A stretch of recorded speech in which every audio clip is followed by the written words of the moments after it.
Біздің бүгінгі тақырыбымыз ай фазалары.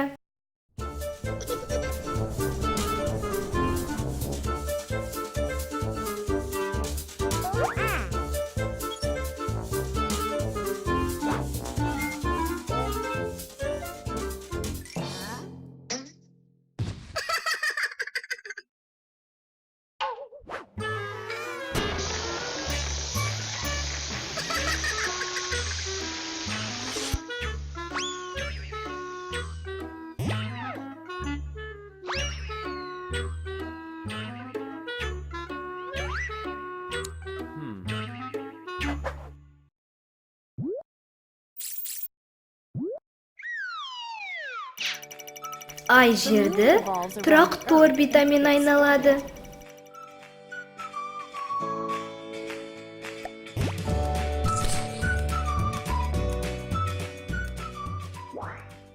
Айдың өзі жарық шығармайды.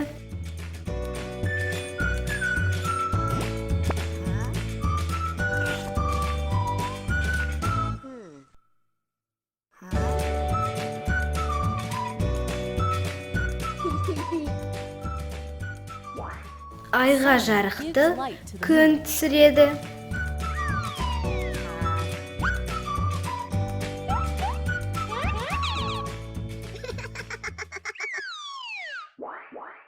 Ай жер мен күннің арасында болғанда, біз айды мүлдем көрмейміз. Өйткені айдың жерге қараған бетіне күн сәулесі түспейді.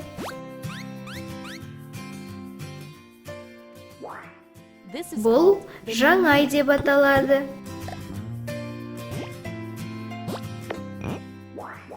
Екі-үш күннен соң біз айдың бір бөлігін көре аламыз. Бұл фаза жас ай деп аталады.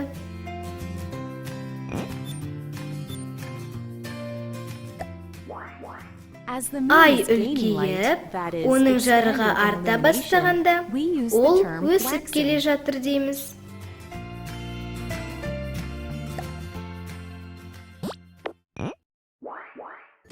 Жаңа айдан кейін, шамамен бір аптада айдың жартысын көреміз.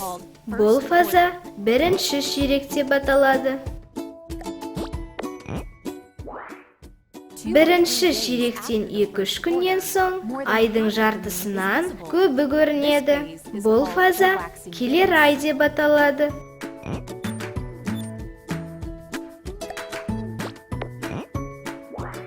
Жаңа айдан шамамен 2 апта өткенде, біз толған айды көреміз.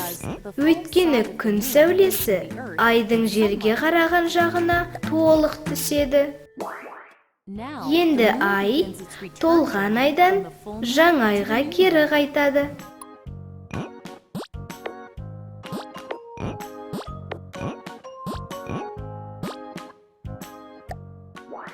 Келесі фаза кетер ай деп аталады.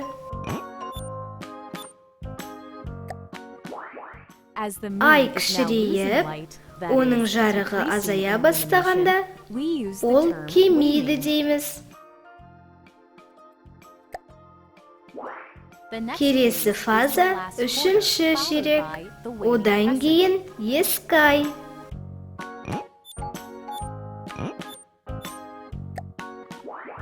Ай жер мен күннің арасына оралғанда, ол қайтадан жаңа ай фазасына енеді. Екі жаңа айдың арасында 29 күн өтеді. Себебі ай жерді шамамен 29 күнде бір айналып шығады. Ай пішінінің осындай өзгерістерін ай фазалары деп атаймыз.